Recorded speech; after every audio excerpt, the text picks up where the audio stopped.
அன்பான அயலி உறவுகளுக்கு வாழ்க்கை எவ்வளவு வேகமாக ஓடினாலும் நம்மை ஒரு புள்ளியில் நிறுத்தி அன்பால் பிணைப்பது எது?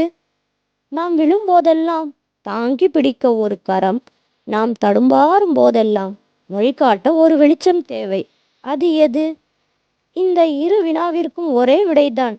அதுதான் குடும்பம். குடும்பத்தில் அப்பா ஒரு ஆலமரம் போல் நம்மை பாதுகாக்கிறார் எனில், அம்மா ஒரு மெல்லிய தென்றலை போல் நமக்கு வழிகாட்டுகிறார். அண்ணன், தங்கை, தாத்தா, பாட்டி என ஒவ்வொருவரின் அன்பும் நம் வாழ்வின் ஒவ்வொரு பக்கத்தையும் அழகாக்கிறது. மே 15 உலக குடும்ப தினம். இந்த இனிய தினத்தில் உங்கள் அருகில் இருக்கும் உறவுகளின் கைகளை பிடியுங்கள். தொலைவில் இருப்பவர்களுக்கு ஒரு அன்பான அழைப்பை விடுங்கள். பகிரப்படாத கதைகளை பேசுங்கள். மறக்கப்பட்ட நினைவுகளை மீட்டெடுங்கள். குடும்பத்தின் அன்பை விட அழகான ஆடை இந்த உலகில் வேறில்லை. உங்கள் இல்லங்களில் என்றும் மகிழ்ச்சியும் அமைதியும் நிலவ அயலியின் வாழ்த்துக்கள்.